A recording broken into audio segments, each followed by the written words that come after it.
Hi friends, welcome to Lakshmi maths. இன்னைக்கு என்ன பார்க்க போறோம்னா ஆர்ஆர்பி, என்டிபிசி அண்ட் குரூப் டிக்கான யூடியூப் கிளாஸஸ் சொல்லியிருந்தோம். இன்னைக்கு நாம பார்க்கக்கூடியது டே 1ஓட கிளாஸ்.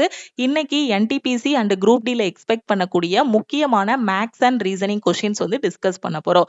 இப்பதான் மேம் நான் ரயில்வே படிச்சிட்டு இருக்கேன், எஸ்எஸ்சி படிச்சிட்டு இருக்கேன், வந்திருக்க குரூப் டிக்கு அப்ளை பண்ணிருக்கேன், இனி வரக்கூடிய ரயில்வே எக்ஸாம்ஸ் எழுத போறேன், எஸ்எஸ்சி எக்ஸாம்ஸ் எழுத போறேன், எனக்கு ஒரு பெஸ்டான ஆன்லைன் கிளாஸ் வேணுங்கிற ஸ்டூடெண்ட் நம்ம லக்ஷ்மி மேக்ஸ் ஆப்ல இருக்கக்கூடிய ஆல் இன் ஒன் கோர்ஸ்ல ஜாயின் பண்ணிக்கோங்க. இந்த கோர்ஸ்ல இப்ப ரீசெண்டா ஆர்ஆர்பி குரூப் டிக்கான 90 டேஸுக்கான செலக்ஷன் பேட்சும் ஆர்ஆர்பி என்டிபிசி அண்டர் கிராஜுவேட்டுக்கான 30 டேஸுக்கான ரிவிஷன் பேட்சும் ஸ்டார்ட் பண்ணிருக்கோம். ஸோ இந்த ஆல் இன் ஒன் கோர்ஸோட ஃபீஸ் 1999. உங்களுக்கு லைஃப் டைம் வேலிடிட்டி இருக்கும். தமிழ் அண்ட் இங்கிலீஷ்ல கிளாஸஸ் இருக்கும். வீக்லி பிளான் கொடுத்துருவோம், வீக்லி டெஸ்ட் கொடுத்துருவோம். இதுல ஜாயின் பண்றதுக்கு இதுதான் நம்ம டீமோட வாட்ஸ்அப் நம்பர். இந்த நம்பரை லக்ஷ்மி மேக்ஸ்ன்னு சேவ் பண்ணிட்டு இந்த நம்பருக்கு ஐ வாண்ட் ஆல் இன் ஒன்னு மெசேஜ் பண்ணீங்கன்னா டீம்ல இருந்து கான்டாக்ட் பண்ணிட்டு ஜிபே நம்பர் இல்ல அக்கௌண்ட் நம்பர் கொடுப்பாங்க. அதுக்கு 1999 பே பண்ணிட்டு பேமெண்டோட ஸ்கிரீன்ஷாட் சென்ட் பண்ணீங்கன்னா பேக்எண்ட்ல இருந்து உங்களுக்கு அக்சஸ் கொடுத்துருவாங்க. NTPC undergraduate 30 days revision கிளாஸோட ஃபீஸ் 399. ஓகேவா? ஸோ 30 டேஸுக்கு உங்களுக்கு 150 கிளாஸஸ் கொடுத்துருப்போம். ஒரு நாளைக்கு 5 கிளாஸ் அட்டன் பண்ணாலே மேக்ஸ் அண்ட் ரீசனிங்ல கண்டிப்பா உங்களால 60 அவுட் ஆஃப் 60 வாங்க முடியும். வேற எதுவும் எக்ஸாம் பத்தி டவுட் இருந்தாலும் இந்த நம்பருக்கே நீங்க வாட்ஸ்அப் பண்ணி கேட்டுக்கோங்க. அதே மாதிரி குரூப் டிக்கு டெஸ்ட் பேட்ச் வேணும், என்டிபிசிக்கு டெஸ்ட் பேட்ச் வேணுங்கிற ஸ்டூடெண்ட் 499 பே பண்ணி டெஸ்ட் பேட்ச்ல ஜாயின் பண்ணிக்கலாம். 1 இயர் வேலிடிட்டில ஆல் இன் ஒன் கோர்ஸ்ல ஜாயின் பண்றீங்க அப்படின்னா 1499 பே பண்ணி ஜாயின் பண்ணிக்கலாம்.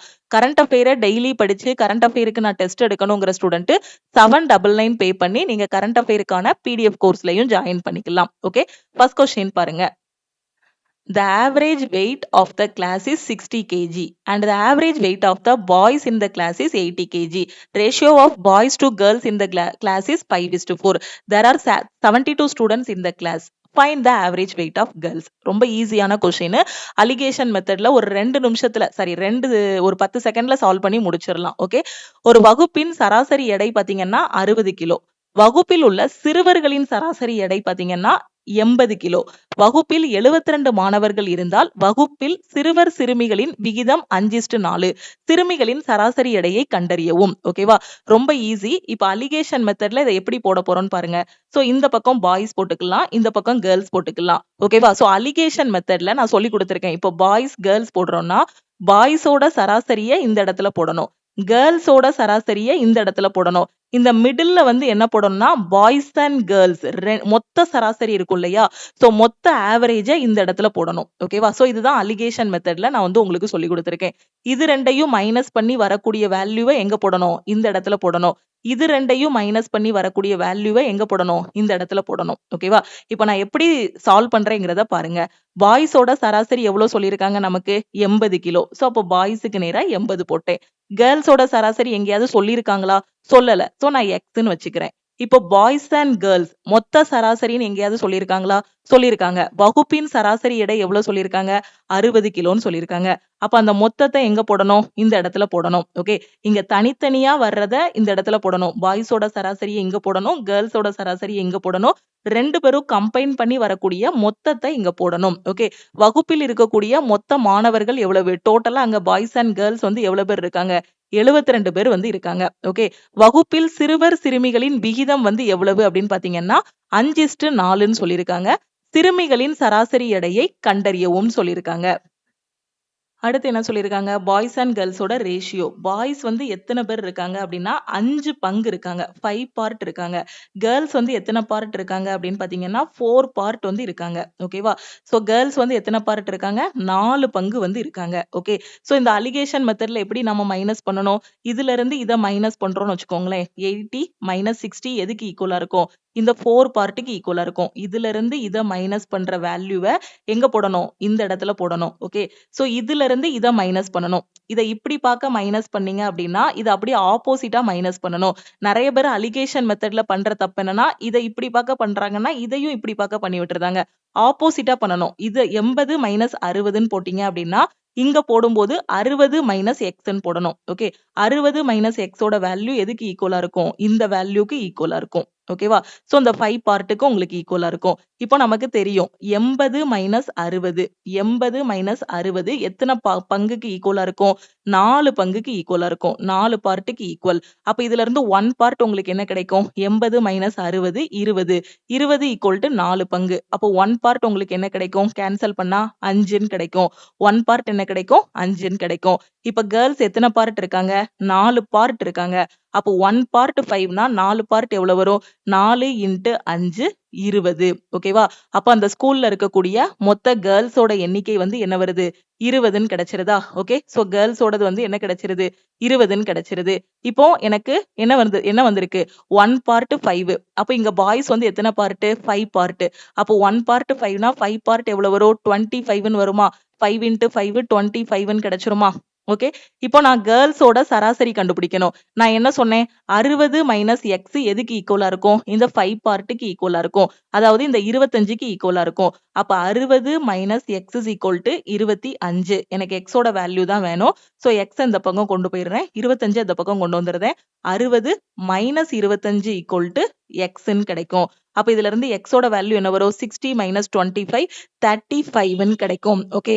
அப்போ சிறுமிகளின் சராசரி எடை, கேர்ள்ஸோட சராசரி எடை எவ்வளவு? 35. 35ங்கிறது ஆப்ஷன் பி. ஓகே. கிளியரா புரிஞ்சிருச்சா? ரொம்ப ஈஸியான கொஸ்டின். இத நார்மல் மெத்தட்லயும் சால்வ் பண்ணலாம். நார்மல் மெத்தட்ல சால்வ் பண்ணும்போது பாத்தீங்கன்னா ரொம்ப டைம் எடுக்கும். இதே அலிகேஷன் மெத்தடுங்கும்போது பார்த்தோனே 80 மைனஸ் 60 வந்து என்ன சொல்லிடலாம்? 20ன்னு சொல்லிடலாம். 20 வந்து 4 பார்ட்டுக்கு ஈக்குவல். அப்போ 1 பார்ட் வந்து 5ன்னு கிடைக்கும். அப்போ 5 பார்ட் வந்து 25. அப்போ 60 மைனஸ் 25 35. இதுதான் என்னது? கேர்ள்ஸோட ஆவரேஜ் வெயிட். ஓகே. கிளியரா புரிஞ்சிருச்சா? அடுத்த கொஸ்டின் போலாமா? அடுத்த கொஸ்டின் பாருங்க. சோ இதுல வந்து என்ன சொல்லியிருக்காங்க? சோ இதுல பாக்குறதுக்கு கொஸ்டினோட அந்த இதுதான் இன்ஸ்ட்ரக்ஷன் தான் ரொம்ப பெருசா இருக்கும். ஆனா கொஸ்டினை பொறுத்த வரைக்கும் ரொம்ப ரொம்ப ஈஸி. இந்த மாதிரி ஒரு 4 ஆப்ஷன் வந்து கொடுத்திருப்பாங்க. இதுல எது ஆட் ஒன் அவுட் அப்படிங்கறத நம்ம கண்டுபிடிக்கணும். ஓகேவா? சோ 3 இது பாத்தீங்கன்னா சேம் ரிலேஷன், சேம் லாஜிக் வந்து ஃபாலோ பண்ணும். ஒண்ணே ஒண்ணு மட்டும் ஆட் ஒன் அவுட். ஓகேவா? சோ இப்போ நான் எனக்கு என்னன்னு பாருங்க. 1286 2578 மாத்தணும். அப்போ ஒரு 1200 இருக்கு. கிட்டத்தட்ட ஒரு 2500 கிட்ட தான் கூடி இருக்கு. அப்ப நான் என்ன பண்ணலாம்? இத டபுள் பண்ணி பார்க்கலாம். அப்ப இத டபுள் பண்ணா எனக்கு என்ன கிடைக்கும்? 1286 இன்டு 2 6 2 12 8 2 16 16 1 17. சோ 5 2572ன்னு கிடைக்கும். இங்க எனக்கு என்ன இருக்கு? 2578 இருக்கு. அப்ப நான் என்ன பண்ணலாம்? லாஜிக் நான் எப்படி யோசிக்கலாம்? இத 2ஆல மல்டிப்ளை பண்ணி இது கூட 6 ஆட் பண்ணிருக்கலாம். இதுதான் இப்போதைக்கு நான் யோசிச்சிருக்க லாஜிக். இந்த 2 நம்பரையும் பார்க்கும்போது எனக்கு தெரியுது. ஃபர்ஸ்ட் நம்பரை கிட்டத்தட்ட டபுள் பண்ணேன் அப்படின்னாலே எனக்கு செகண்ட் நம்பர் கிடைக்குது. அப்ப டபுள் பண்ணிட்டு அது கூட 6 ஆட் பண்ணேன் அப்படின்னா செகண்ட் நம்பர் கிடைக்குதா? இதுதான் நான் இப்போதைக்கு யோசிச்சு வச்சிருக்க லாஜிக். ஓகேவா? இப்ப இதே லாஜிக் இங்க ஒர்க் அவுட் ஆகுதான்னு பார்ப்போம். 3294 கிட்டத்தட்ட ஒரு 6500 கிட்ட தான் போணும். சோ இங்கேயும் டபுள் தான் பண்ணிருக்கலாம். 3294 இன்டு 2 4 2 8 18. சோ 4 4 1 5 6588 வருது. ஓகே. டபுள் பண்ணும்போது என்ன வருது? 6588 வருது. இங்க என்ன இருக்கு? 6589 இருக்கு. அப்ப இங்க என்ன பண்ணிருக்காங்க? +1 பண்ணிருக்காங்க. அப்ப 2வது ஆப்ஷன்ல எனக்கு கிடைச்சிருக்க லாஜிக் என்னன்னா டபுள் பண்ணிட்டு +1 பண்றாங்க. ஃபர்ஸ்ட் ஆப்ஷன்ல எனக்கு கிடைச்சிருக்க லாஜிக் என்ன? டபுள் பண்ணிட்டு +6 பண்ணிருக்காங்க. ஓகே. இங்க டபுள் பண்ணிட்டு +1 பண்ணிருக்காங்க. அப்ப 2 பேர்ல யாரு கரெக்ட்ங்கறத நம்ம கண்டுபிடிக்கணும். இப்ப இந்த ஆப்ஷன் வரேன். இதுல செக் பண்ணும்போது 1324ன்னு இருக்கு. 2649ன்னு இருக்கு. அப்ப இத டபுள் பண்ணி பார்க்கறேன். 1324 இன்டு 2 போடும்போது எனக்கு 4 2 8 4 6 2 2648ன்னு வருது. இங்க 2649ன்னு இருக்கு. அப்ப +1 போட்டாலே கிடைச்சிருதா? புரியுதா? அப்ப எனக்கு என்ன லாஜிக்ங்கிறது தெரிஞ்சிருச்சா? அப்ப 3வது ஆப்ஷன்லயும் இன்டு 2 +1 தான் சொல்லியிருக்காங்க. அப்ப 2வது ஆப்ஷன்லயும் இன்டு 2 +1 தான். 3வது ஆப்ஷன்லயும் இன்டு 2 +1 தான். 4வது ஆப்ஷன் செக் பண்ணி பார்த்தாலும் இன்டு 2 +1 தான் இருக்கும். அப்ப இவங்க 3 பேருமே ஒண்ணு. BCD 3 பேருமே ஒரே லாஜிக் ஃபாலோ பண்றாங்க. இன்டு 2 +1 ஒரே ஒருத்தன் மட்டும் தான் என்ன பண்றான்? இன்டு 2 +6 லாஜிக் ஃபாலோ பண்றான். அவன் தான் ஆப்ஷன் ஏ. அப்ப இதுதான் நான் என்ன சொல்லிரலாம்? ஆட் ஒன் அவுட்ன்னு நான் சொல்லிரலாம். ஓகே. கிளியரா புரிஞ்சிருச்சா? அடுத்த கொஸ்டின் போலாமா? அடுத்த கொஸ்டின் பாருங்க. இதுல என்ன சொல்லியிருக்காங்க? Ratio of the areas of 2 squares is 9:1. Then the ratio of their perimeter. ரொம்ப ஈஸி. 2 சதுரம் இருக்கு. அதோட பரப்பளவுகளின் விகிதம் வந்து 9:1. அப்படின்னா சுற்றளவுகளின் விகிதம் என்னன்னு கேட்டிருக்காங்க. அப்போ பரப்பளவு 2 சதுரம். முதல் சதுரத்தோட பரப்பளவை A1 வச்சுக்கலாம். ஓகே. சோ ரெண்டாவது இதை வந்து A2 வச்சுக்கலாம். ஓகேவா? பரப்பளவுகளின் விகிதம் இல்லனா முதல் சதுரத்தோட பக்கத்தை வந்து A1 வச்சுக்கோங்க. ரெண்டாவது வந்து A2 வச்சுக்கோங்க. பரப்பளவை வைக்க வேண்டாம். பக்கத்தை கூட ஏன்னு வச்சுக்கோங்க. ஓகேவா? ஸ்மால் A1 ஸ்மால் A2 வச்சுக்கோங்க. இதுதான் என்னது பக்கம். சதுரத்தோட பரப்பளவுக்கான ஃபார்முலா என்ன? பக்கம் இன்ட்டு பக்கம் A ஸ்கொயர். அப்போ முதல் சதுரத்துக்கான பரப்பளவு என்ன வரும்? A1 ஸ்கொயர்னு கிடைக்கும். ரெண்டாவது சதுரத்துக்கான பரப்பளவு என்ன கிடைக்கும்? A2 ஸ்கொயர்னு கிடைக்கும். ஓகேவா? அப்போ அதோட ஃபர்ஸ்ட் பரப்பளவு எவ்வளவு? 9 பார்ட். ரெண்டாவது உள்ளதோட பரப்பளவு எவ்வளவு? 1 பார்ட். ஓகேவா? அப்ப A1 square by A2 square வந்து எதுக்கு ஈக்குவல்? 9/1க்கு ஈக்குவல். புரியுதா நான் என்ன சொல்றேன்னு? ஒரு சதுரம் இருக்கு அப்படின்னா பக்கம் வந்து ஏன்னு சொல்லியிருப்போம். ஓகே. அதோட பரப்பளவு வந்து என்ன கிடைக்கும்? A ஸ்கொயர்னு கிடைக்கும். சுற்றளவுனா 1 2 3 4 4 A இருக்கா? அப்ப சுத்தி கூட்டணும் அப்படின்னா 4 ஏன்னு கிடைக்கும். இது வந்து சுற்றளவு பெரிமீட்டர். ஓகே. அப்ப இது ஒரு சதுரம் இருக்கு. இதோட பக்கம் ஏனா A ஸ்கொயர். அப்ப A1 A2ன்னு எடுத்துக்கிட்டோம். இந்த சதுரத்தோட பக்கம் வந்து A1, இந்த சதுரத்தோட பக்கம் வந்து A2ன்னு எடுத்துக்கிட்டோம். அப்ப A1 square by A2 square equal to 9/1ன்னு கிடைக்கும். ஓகே. அப்ப இதுக்கு ரூட் எடுத்தோம்னா A1 A2ஓட வேல்யூ கிடைச்சிருமா? அப்ப ரெண்டு பக்கமும் ரூட் எடுங்க. சோ ரெண்டு பக்கமும் ரூட் எடுத்தேன் அப்படின்னா A1 by A2 equal to 9க்கு ரூட் எடுத்தேன் அப்படின்னா 3, 1க்கு ரூட் எடுத்தேன் அப்படின்னா எனக்கு 1ன்னு கிடைக்கும். ஓகேவா? அப்போ ஃபர்ஸ்ட் பக்கத்தோட பக்கம் வந்து எனக்கு 3 பார்ட்னு கிடைச்சிருது. ரெண்டாவது பக்கத்தோட பக்கம் வந்து எனக்கு எவ்வளவு? ஒரு பார்ட், ஒரு பங்குன்னு கிடைச்சிருது. இப்ப எனக்கு கொஸ்டின்ல என்ன கேட்டிருக்காங்க? சுற்றளவுகளின் விகிதம் என்னன்னு கேட்டிருக்காங்க. அப்ப சுற்றளவு பெரிமீட்டர் உங்களுக்கு என்ன கிடைக்கும்? பெரிமீட்டர்ங்கிறது என்னது? 4 into A. ஓகே. அப்போ இத வந்து இது பக்கத்தோட அளவு 3 அப்படின்னா சுற்றளவு என்ன வரும்? 4 into 3ன்னு கிடைக்கும். ஓகே. இது ஃபர்ஸ்ட் இதோடது. ரெண்டாவது இதுக்கு என்ன வரும்? 4 into 1ன்னு கிடைக்கும். அப்ப இந்த 4 கேன்சல் பண்ணிட்டோம்னா பெரிமீட்டர் என்ன கிடைக்கும்? 3:1ன்னு கிடைக்குமா? அப்ப பெரிமீட்டர் எவ்வளவு? 3:1. சோ 3:1ங்கிறது ஆப்ஷன் பி. ஓகேவா? இது அந்த 4ன்னு எழுதிதான் 3:1 கொண்டு வரணும்னு அவசியம் இல்ல. நமக்கு பக்கத்தோட அளவு 3/1ன்னு கிடைச்சிருது. அப்ப அதோட சுற்றளவு என்னது? 4 into A.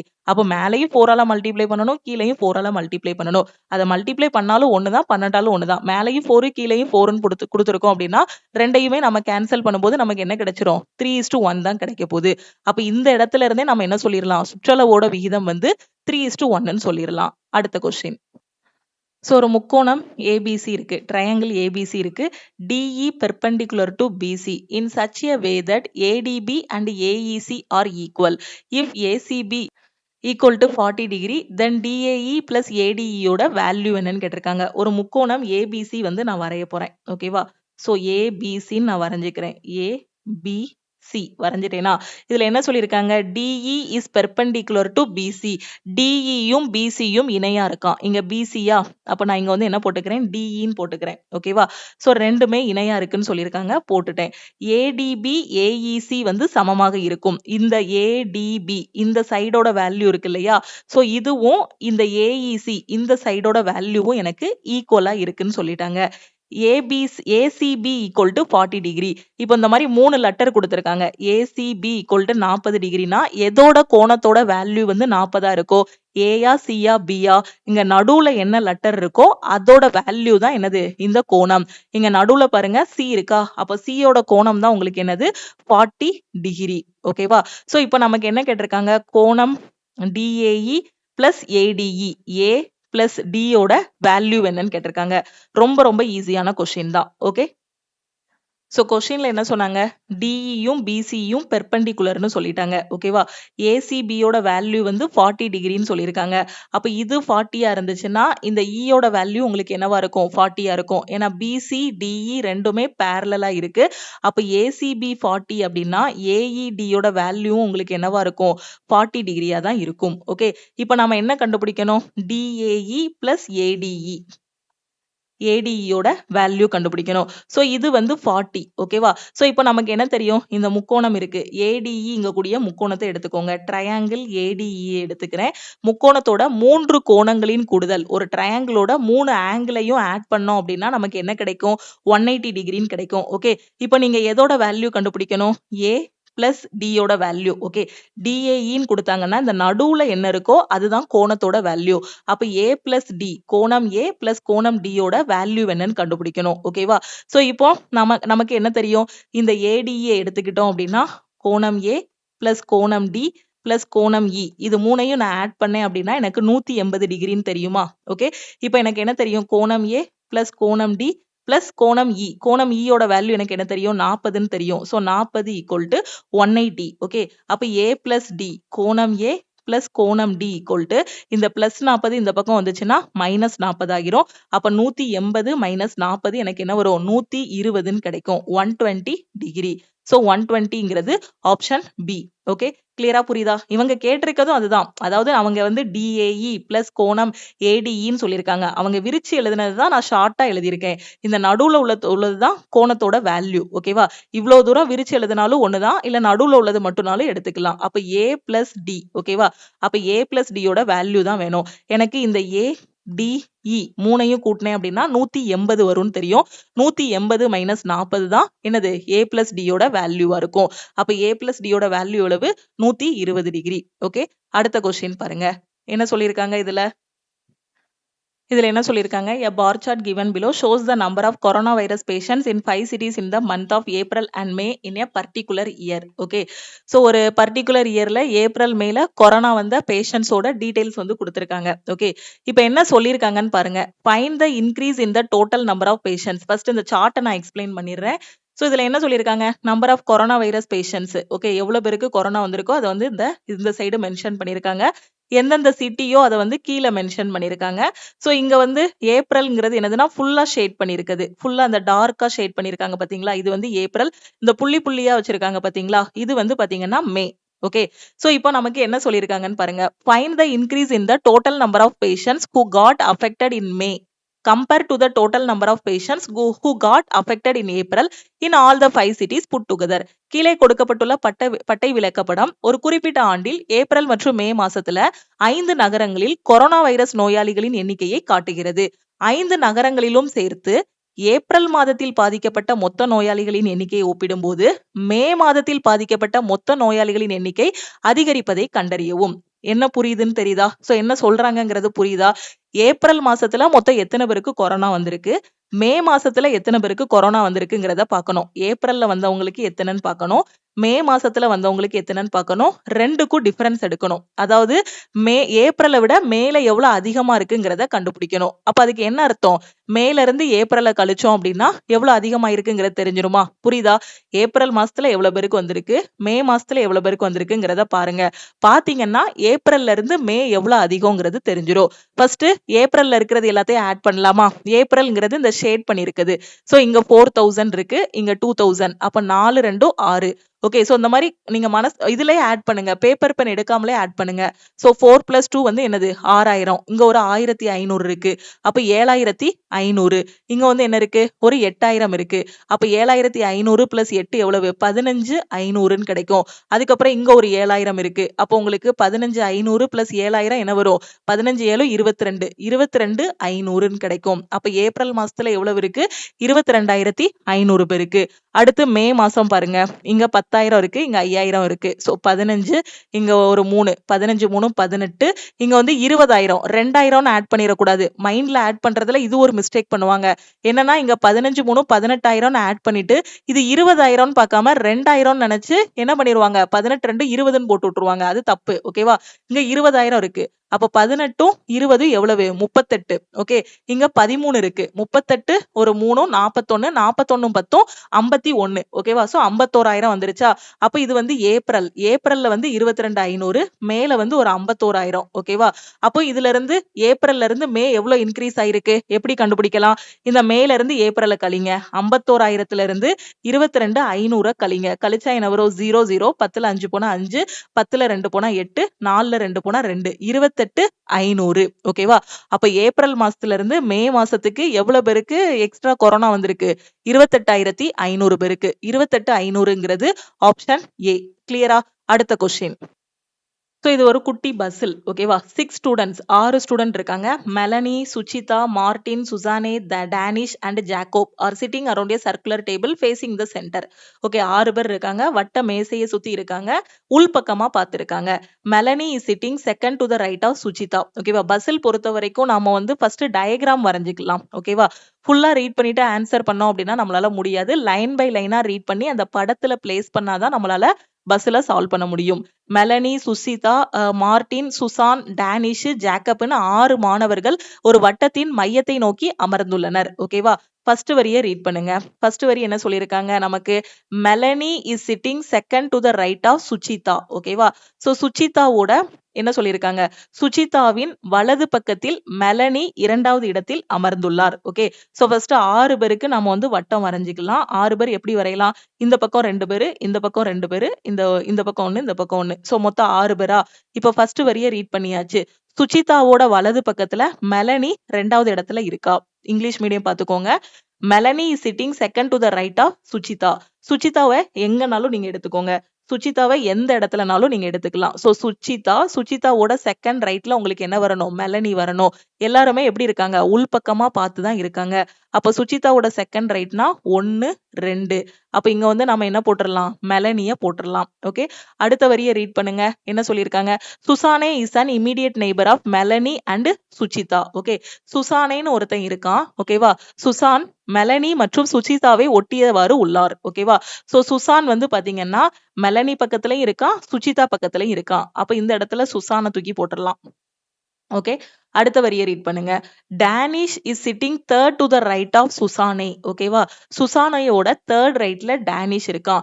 டேனிஷ் சுசானின் வலது புறத்தில் 3வது இடத்தில் அமர்ந்துள்ளார். ஓகேவா சோ சுசானே இங்க இருக்காங்க. சுசானையோட தேர்ட் ரைட்ல டேனிஷ் வரணும் 1 2 3. அப்ப இங்க தூக்கி நான் என்ன பண்ணிடலாம் டேனிஷ தூக்கி இங்க போட்டுடலாம். ஓகேவா அடுத்து என்ன சொல்லியிருக்காங்க Danish is sitting third to the right of Susanne. Martin is an immediate neighbour of Suchitha and Danish. Martin அப்படின்னு ஒருத்தன் இருக்கான். அவன் சுச்சிதாவுக்கும் டேனிஷுக்கும் பக்கத்துல இருக்கான். ஓகே மார்டின் வந்து சுச்சிதா மற்றும் டேனிஷை ஒட்டியவாறு உள்ளார். டேனிஷ் இங்க இருக்கான் சுச்சிதா இங்க இருக்கான். அப்ப 2 பேருக்கும் பக்கத்துலனா மார்டினை இங்க போட்டுடலாமா. ஓகே ஜாக்கப் சுச்சிதாவின் வலது பக்கத்தில் 3வது இடத்தில் அமர்ந்திருக்கிறார். சுச்சிதாவில இருந்து தேர்ட் ரைட் பாருங்க 1 2 3. இங்கதான் யார் இருக்கா ஜாக்கப் வந்து இருக்கான். ஓகேவா சோ போட்டாச்சா. இப்ப எல்லாரையும் கரெக்டா பிளேஸ் பண்ணியாச்சு. இப்ப கொஸ்டின்ல என்ன சொல்லியிருக்காங்க who is sitting between Martin and Suzanne. ஓகேவா மார்டினுக்கும் சுசானுக்கும் இடையில யார் இருக்காங்க மார்டினுக்கும் சுசானுக்கும் இடையில் அமர்ந்திருப்பது யார். மார்டின் எங்க இருக்கான் இந்த இருக்கான். சுசான் எங்க இருக்கான் இங்க இருக்கான். 2 பேருக்கும் இடையில யார் இருக்காங்க சுச்சிதா இருக்கா. மார்டினுக்கும் சுசானுக்கும் இடையில யார் இருக்கா சுச்சிதா. ஓகே சுச்சிதா அப்படிங்கிறது ஆப்ஷன் சி. ஓகேவா அடுத்த கொஸ்டின் பாருங்க. The radius of base of a conical vessel is 5 cm and its height is 24 cm. Vessel is full of water. This water is poured into a cylindrical vessel having the base radius 10 cm. Depth of the water in the cylindrical vessel. என்ன சொல்லியிருக்காங்கன்னு புரியுதா. ஒரு கூம்பு வடிவ பாத்திரம் இருக்கு. Okay இதுதான் ஒரு கூம்பு வடிவ பாத்திரம். ஓகேவா சோ கூம்பு எப்படினாலும் வரையலாம். இந்த மேல இந்த சர்க்கிள் போட்டு கீழனாலும் வரையலாம். இப்படி ஒரு பாத்திரம் இருக்கு. ஓகேவா இந்த கூம்பு வடிவ பாத்திரத்தோட அடிப்பகுதியின் ஆரம் நீங்க தலைகீழானாலும் வரைஞ்சுக்கோங்க. ஓகேவா சோ எப்படினாலும் வரைஞ்சிக்கலாம். இந்த இதோட ஆரம் வந்து இப்படிதான் வரையணும்னு இல்ல. இப்படி கூட கூம்பை நீங்க வரைஞ்சிக்கலாம். உங்களோட விருப்பம் தான். ஓகே இதோட ஆரம் வந்து 5 சென்டிமீட்டர். அதோட உயரம் வந்து பாத்தீங்கன்னா 24 சென்டிமீட்டர். இதோட உயரம் வந்து என்ன சொல்லியிருக்காங்க 24 சென்டிமீட்டர்னு சொல்லியிருக்காங்க. இதுவும் உயரம் தானே மேடம் அப்படின்னு சொல்லுவீங்க. இது வந்து சாய் உயரம். இதை தெளிவா சாய் உயரம் ஸ்லாண்டிங் ஹைட்னே சொல்லிருவாங்க. வெறுமனே உயரம்னு சொன்னாங்கன்னா இதுதான் உயரம். ஓகே பாத்திரத்தில் தண்ணீர் நிறைந்துள்ளது. இப்ப கூம்பு வடிவ பாத்திரம் ஃபுல்லா பாத்தீங்கன்னா நான் தண்ணி ஊத்தி வச்சிருக்கேன். ஓகே இப்ப நான் என்ன பண்றேன்னா ஒரு உருளை வடிவ ட்ரம்ம கொண்டு வரேன். ஓகே உருளை வடிவத்துல இருக்க ஒரு ட்ரம் எடுத்துட்டு வரேன். அப்ப அந்த உருளை வடிவ ட்ரம்மை எடுத்துட்டு வந்து இந்த ட்ரம்ல நான் என்ன பண்ண போறேன் இந்த கோன்ல இருக்கக்கூடிய தண்ணிய இந்த கூம்புல இருக்கக்கூடிய தண்ணிய இந்த உருளை வடிவ ட்ரம்ல தூக்கி நான் ஊத்த போறேன். ஓகேவா இந்த நீர் ஒரு உருளை வடிவ பாத்திரத்தில் ஊற்றப்படுகிறது. இந்த உருளையோட அடிப்பகுதியின் ஆரம் வந்து பாத்தீங்க அப்படின்னா 10 சென்டிமீட்டர்னு சொல்லியிருக்காங்க. ஓகேவா அப்போ இந்த கூம்பு வடிவ பாத்திரத்துல இருக்கிறத இந்த உருளை வடிவ பாத்திரத்துல ஊத்துனதுக்கு அப்புறமா இந்த தண்ணிய தூக்கி இதுல ஊத்துனதுக்கு அப்புறமா எவ்வளோ ஹைட்ல தண்ணி இருக்கும். ஓகே, உருளை வடிவ பாத்திரத்தில் உள்ள நீரின் ஆழம் என்ன? சிம்பிள். ஓகேவா, நம்ம வீட்லயே ஒரு பாத்திரத்துல இருந்து இன்னொரு பாத்திரத்துக்கு தண்ணி மாத்துவோம் இல்லையா, அதுதான் அப்படி மேக்ஸா கேட்டிருக்காங்க. கூம்பு வடிவ பாத்திரத்துல தண்ணி ஊத்தி வச்சிருக்கீங்க. இந்த தண்ணிய தூக்கி உருளை வடிவ பாத்திரத்துல ஊத்துனோம் அப்படின்னா ஹைட் எவ்வளவு ஆழத்துல இருக்கு, தண்ணி எவ்வளவு தூரம் இருக்குங்கிறத நீங்க வந்து கண்டுபிடிக்கணும். ஓகேவா, இப்போ நான் இந்த கூம்பு வடிவ பாத்திரத்துல ஒரு 10 லிட்டர் தண்ணி வச்சிருக்கேன். ஓகேவா, 10 லிட்டர் தண்ணி வச்சிருக்கேன். ஓகே, அப்போ இந்த தண்ணிய தூக்கி இந்த உருளை வடிவத்துல இருக்க இந்த ட்ரம்ல இந்த பாத்திரத்துல ஊத்துறேன் அப்படின்னா அந்த தண்ணியோட அளவு மாறுமா? இதுல 10 லிட்டர் இருந்துச்சுன்னா நான் ஊத்துன பிறகு இங்க அளந்து பார்த்தாலும் எனக்கு எவ்வளவு இருக்கும்? 10 லிட்டர் தண்ணி தான் இருக்கும். ஓகேவா, அப்போ அந்த கொள்ளளவு, அந்த கன அளவு மாறாது. இதுல 10 லிட்டர் தண்ணி இருந்துச்சு அப்படின்னா அதே அளவுதான் இங்கேயும் 10 லிட்டர் தான் தண்ணி இருக்கும். ஏன்னா இங்க நான் 5 லிட்டர் வச்சிருந்தேன்னா 5 லிட்டர் தண்ணி எங்க ஊத்துனா உருளையில எத்தனை இருக்கும்? 5 லிட்டர் தான் இருக்கும். புரியுதா? அப்ப இதுல எத்தனை லிட்டர் தண்ணி இருந்துச்சோ அத்தனை லிட்டர் தண்ணி தான் இங்கேயும் இருக்கும். ஏன்னா இங்க இருக்க தண்ணியை தானே அப்படியே தூக்கி இங்க ஊத்துறேன். இங்க 5 லிட்டர் இருந்துச்சுன்னா இங்கேயும் 5, இங்க 10 லிட்டர் இருந்துச்சுன்னா இங்கேயும் 10. ஓகேவா, அப்போ அதோட கன அளவு மாறாது. அப்படிதானே, பாத்திரத்துக்கு பாத்திரம் மாத்தினாலும் பாத்திரத்தோட ஷேப் தான் வேறையே தவிர உள்ள இருந்து அந்த பொருளோட கொள்ளளவு, அதோட வால்யூம், அதோட கன அளவு வந்து எனக்கு என்ன ஆகாது? மாறாது. அப்போ நான் இந்த கோனோட வால்யூம் கண்டுபிடிச்சேன் அப்படின்னா அந்த வால்யூம் எதுக்கு ஈக்குவலா இருக்கும்? சிலிண்டரோட வால்யூம்க்கு ஈக்குவலா இருக்குமா? புரியுதா? நான் சொல்றது புரியுதா? சோ இப்ப கூம்பு இருக்கு. கூம்போட ரேடியஸ் வந்து பாத்தீங்கன்னா 5 சென்டிமீட்டர்னு சொல்லிட்டாங்க. அதோட ஹைட் வந்து 24ன்னு சொல்லிட்டாங்க. இப்ப கூம்போட கன அளவு நான் கண்டுபிடிக்க போறேன். ஓகேவா, சோ கோனோட வால்யூம்கான ஃபார்முலா என்ன? 1/3 பை ஆர் ஸ்கொயர் ஹச். ஓகேவா, அப்போ கோனோட வால்யூம் வந்து எனக்கு கிடைக்குமா? 1/3 பை அப்படியே வச்சுக்கோங்க. ஆர் ஸ்கொயர்னா என்னது? 5 square. So 5 square into H வந்து எவ்வளவு? 24ன்னு இருக்கும். இது அப்படியே வச்சுக்கோங்க. ஓகேவா, சோ இதுதான் என்னது? கூம்போட கன அளவு. இப்பதான் நான் சொன்னேன் கூம்போட கன அளவு எதுக்கு ஈக்குவலா இருக்கும்? சிலிண்டரோட கன அளவுக்கு ஈக்குவலா இருக்குமா? அப்ப இந்த வேல்யூ வந்து எதுக்கு ஈக்குவல்? சிலிண்டரோட கன அளவுக்கு ஈக்குவல். சிலிண்டரோட கன அளவுக்கான ஃபார்முலா என்ன? Pi r square h. தெளிவா புரியுதா? சிலிண்டரோட கன அளவுக்கான ஃபார்முலா என்னது? Pi r square h. அப்ப இந்த வேல்யூ எதுக்கு ஈக்குவலா இருக்கும்? பை ஆர் ஸ்கொயர் ஹச்சுக்கு ஈக்குவலா இருக்கும். அப்போ pi r square h equal to 1/3 pi into 5 square into 24ன்னு இருக்கும். ஓகே, இப்ப எனக்கு இதோட ரேடியஸ் வந்து என்னன்னு சொல்லிட்டாங்க? கொஸ்டின்ல 10ன்னு சொல்லிட்டாங்க. அப்போ pi into 10 square into H is equal to 1/3 into pi into 5 square into 24. அப்ப இங்க இருக்க பை பை கேன்சல் பண்ணி விட்டுறலாம். இந்த மூணையும் இதையும் கட் பண்ணிடலாம். 1 3 3 8 3 24. இப்ப ஹைட் தான் வேணும். இந்த 10 ஸ்கொயர் இந்த பக்கம் கொண்டு போயிருங்க. H is equal to 5 square into 8 divided by 10 கீழே வந்துடும். ஸோ 10 ஸ்கொயர்ன்னு இருக்கும். இப்ப இதை கட் பண்ணலாமா? 5 ஸ்கொயரை வேணா நீங்க பிரிச்சு எழுதிக்கோங்க. 5 இன்ட்டு 5 இன்ட்டு 8. 10 ஸ்கொயரை வேணா 10 இன்ட்டு 10ன்னு எடுத்துக்கோங்க. அப்போ ஹச் இங்க போட்டுக்கலாம். ஓகே, இப்ப கட் பண்ணா என்ன கிடைக்கும்? 1 5 5 2 5 10. 1 5 5 2 5 10. கீழே என்ன இருக்கு? 2 இன்ட்டு 2 4ன்னு இருக்கு. ஓகே, சோ கட் பண்ணா உங்களுக்கு என்ன கிடைக்கும்? இந்த 2 2 கட் பண்ணி இங்க எத்தனை டைம்ஸ் போகும்? 2 டைம்ஸ் போகுமா? So 2 times. இல்லனா 1 2 4 2 8. மறுபடியும் கட் பண்ணும்போது 2 டைம்ஸ் போகும். அப்ப ஹைட் எவ்வளவு? 2. Okay, 2 centimetre. அப்ப தண்ணி வந்து எவ்வளவு உயரத்துல இருக்கும்? 2 சென்டிமீட்டர் உயரத்துல வந்து தண்ணி இருக்கும். சோ 2 சென்டிமீட்டர்ங்கிறது ஆப்ஷன் சி. கான்செப்ட் என்னன்னு புரியுதா? ஃபர்ஸ்ட் ஒரு கூம்பு வடிவ பாத்திரத்துல தண்ணிய வச்சிருக்கும் போது அதோட கொள்ளளவு என்னன்னா இந்த வேல்யூ தான் அதோட கொள்ளளவு. நான் எதுக்கு இதை வந்து கேன்சல் பண்ணல அப்படின்னா எப்படினாலுமே இங்க வந்து கேன்சல் பண்ண தான் போறோம். அதனாலதான் அந்த வேல்யூவை அப்படி வச்சிருக்கேன். நிறைய ஸ்டூடெண்ட் என்ன பண்ணுவாங்கன்னா 1 3 3 8 3 24ன்னு இதை கட் பண்ணி 25 இன்ட்டு 8 மல்டிப்ளை பண்ணி ஒரு பெரிய நம்பரா மாத்திக்கிடுவாங்க. சோ அப்படி மாத்தும் போது நமக்கு கால்குலேட் பண்ண கஷ்டமா இருக்கும். அதனால நீங்க அதை வந்து அப்படியே அந்த வேல்யூவா கொண்டு வராம இங்க ஸ்டெப் மார்க்லாம் நமக்கு கிடையாது. சோ ஜஸ்ட் அதை அப்படியே வச்சுக்கிட்டீங்கன்னா இங்க கேன்சல் பண்ணும்போது ஈஸியா சின்ன டேபிள்லயே நம்ம வந்து என்ன பண்ணிக்கலாம்? கட் பண்ணிக்கலாம். ஓகே, அப்ப இந்த வால்யூம் எதுக்கு ஈக்குவலா இருக்கும்? உருளையோட வால்யூம்க்கு ஈக்குவலா இருக்கும். உருளையோட volume pi r square h. அதோட ரேடியஸ் வந்து 10ன்னு சொல்லிட்டாங்க. ஓகே, அப்ப அதை அப்படியே சப்ஸ்டியூட் பண்ணி கேன்சல் பண்ணிட்டோம் அப்படின்னா நமக்கு ஹைட் வந்து கிடைச்சிரும். ஹைட் வந்து எவ்வளவு? 2 சென்டிமீட்டர். ஓகே, அடுத்த கொஸ்டின் பாருங்க. A hash B பிளட் ரிலேஷன்ல உள்ள கொஸ்டின். ஓகேவா, சோ A hash Bங்கிறது என்னது? பிரதர்னு சொல்லியிருக்காங்க. A is the brother of B. A at Bங்கிறது என்னது? டாட்டர். ஆம்பரசன்ங்கிறது ஹஸ்பண்ட். பெர்சன்டேஜ்ங்கிறது ஒய்ஃப். அப்படின்னா இதை நீங்க சால்வ் பண்ணிட்டு how is Y related to D அப்படின்னு சொல்லணும். ஓகேவா, Y வந்து Dக்கு என்ன உறவு முறை அப்படிங்கிறத சொல்லணும். ஓகே, கொஸ்டின்ல என்ன சொல்லியிருக்காங்க? ஹேஷ்ங்கிறது சகோதரன் பிரதர், அட்டுங்கிறது என்னது மதர் டாட்டர்னு சொல்லியிருக்காங்க. ஆம்பிரசன்ங்கிறது என்னது ஹஸ்பண்ட், பெர்சன்டேஜ்ங்கிறது என்னது ஒய்ஃப்னு சொல்லியிருக்காங்க. நான் எழுதிக்கிட்டேனா இப்போ இதுக்கு டயக்ராம் வரையணும். டி அட்டு என், அட்டுனா என்ன அர்த்தம் daughter, T is the daughter of N. Okay, so என்னோட பொண்ணு தான் யாரு டி, அப்ப T is the daughter of N. Okay, அடுத்து N at H, N is the daughter of H, அதான அர்த்தம். அப்ப என் வந்து யாருக்கு பொண்ணு ஹச்சுக்கு பொண்ணு, என் வந்து யாருக்கு பொண்ணு ஹச்சுக்கு பொண்ணு. ஓகேவா, ஹச் எங்க போட்டாச்சு. அடுத்து என்ன சொல்லியிருக்காங்க ஹச் ஆம்பிரசன் ஒய், ஹச்னா யாரு ஆம்பிரசன்னா என்னது ஹஸ்பண்ட், அப்ப ஹச் வந்து யாருக்கோ ஹஸ்பண்டா இருக்காங்க, யாருக்கு ஒய்க்கு, அப்ப H is the husband of Y, ஹஸ்பண்ட்னா யாரு பையனாதான் இருக்கணும். ஓகே, அப்ப ஒய் வந்து பொண்ணாதான் இருக்கணும். ஓகேவா, ஹச் வந்து ஒய்க்கு ஹஸ்பண்ட்னா இவர் பையனாதான் இருக்கணும், இவர் பொண்ணாதான் இருக்கணும், இவங்க பொண்ணாதான் இருக்கணும். அடுத்து ஒய் அட் எஃப், அட்டுனா என்னது டாட்டர், அப்போ Y is the daughter of F, அப்போ ஒய் வந்து யாருக்கு டாட்டர் அப்படின்னா எஃப்க்கு டாட்டர். எஃப் பெர்சன்டேஜ் வின்னு சொல்லியிருக்காங்க. பெர்சன்டேஜ்னா என்னது ஒய்ஃப், அப்ப F is the wife of V, F வந்து விக்கு வந்து யாரு ஒய்ஃப். ஓகேவா, அப்போ வி வந்து ஹஸ்பண்டா இருப்பாங்க.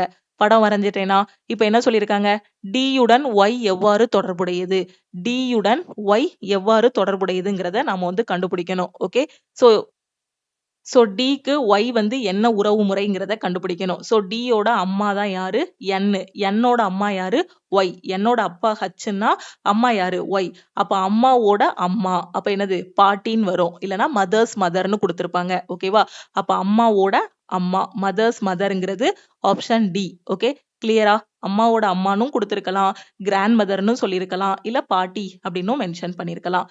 இந்த கொஸ்டின் பாருங்க, ரொம்ப ஈஸியான கொஸ்டின். அல்ஜிப்ராலாம் நிறைய பேர் வந்து எடுக்கிறதே கிடையாது, அதுல வந்து நிறைய ஈக்குவேஷனா வரும், சால்வ் பண்றதுக்கு கஷ்டமா இருக்கும்னு எடுக்கவே மாட்டாங்க. பட் அல்ஜிப்ரால இந்த மாதிரி ஈஸியான கொஸ்டின்ஸும் இருக்கு. குரூப் டி என்டிபிசியோட அண்டர் கிராஜுவேட் பொறுத்த வரைக்கும் ஈஸியான அல்ஜிப்ரா கொஸ்டின்ஸ் தான் கேட்பாங்க. ஓகே, இதை வந்து நீங்க சிம்பிளிஃபை பண்ணணும். ஓகே, ஃபர்ஸ்ட் என்ன இருக்கு root x minus root y into root x plus root y x plus y into x square plus y square. இதை பாருங்க, பார்த்ததுமே இது a இது bன்னு போட்டுக்கலாம். ரூட் எக்ஸ்ங்கிறது a மைனஸ் b, இது வந்து a plus b ஃபார்மட்ல இருக்கா, இது வரை மட்டும் பாருங்க, இதை மட்டும் பாருங்க. a minus b into a plus b, a minus b into a plus b கான ஆன்சர் என்னது a ஸ்கொயர் மைனஸ் b ஸ்கொயர்னு தெரியும். அப்ப a யோட வேல்யூ என்னது ரூட் எக்ஸ், b யோட வேல்யூ வந்து என்னது ரூட் ஒய். அப்ப எப்படி எழுதலாம் a square minus b square, அப்ப root x the whole square minus root y the whole ஸ்கொயர்னு எழுதலாம். அப்ப ரூட் எக்ஸ் வந்து உங்களுக்கு என்னவாகிரும் எக்ஸ்ன்னு ஆகிரும், ரூட் ஒய் வந்து என்னவாகிரும் ஒய்ன்னு ஆகிரும். அப்ப இதை சிம்பிளிஃபை பண்ணா உங்களுக்கு என்ன கிடைக்கும் எக்ஸ் மைனஸ் ஒய்ன்னு கிடைச்சிருதா, புரியுதா. a minus b into a plus b ஃபார்மெட்ல இருக்கு, a square minus b square ஃபார்மெட்ல விரிச்சு எழுதும் போது எக்ஸ் மைனஸ் ஒய்ன்னு கிடைச்சிரும். அப்ப இதுல இருந்து இதுவரை நான் எப்படி சிம்பிளிஃபை பண்ணிட்டேன் எக்ஸ் மைனஸ் ஒய்ன்னு சிம்பிளிஃபை பண்ணிட்டேன். அடுத்து என்ன இருக்கு எக்ஸ் பிளஸ் ஒய் வந்து இருக்கு. அப்ப x minus y into x plus y, அடுத்து என்ன இருக்கு கொஸ்டின்ல x square plus y square இருக்கு, x square plus y square இருக்கு. இப்ப இதை மல்டிப்ளை பண்ணலாமா, மறுபடியும் என்ன ஃபார்மெட் வந்துருச்சு a minus b into a plus b format.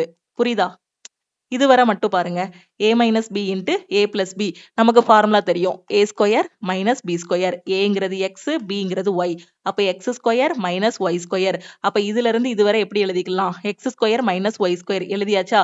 அடுத்து இங்க ஒண்ணு இருக்கு x square plus y square, மறுபடியும் என்ன ஃபார்மெட் வந்துருது a minus b into a plus b ஃபார்மெட்ல வந்துருச்சு.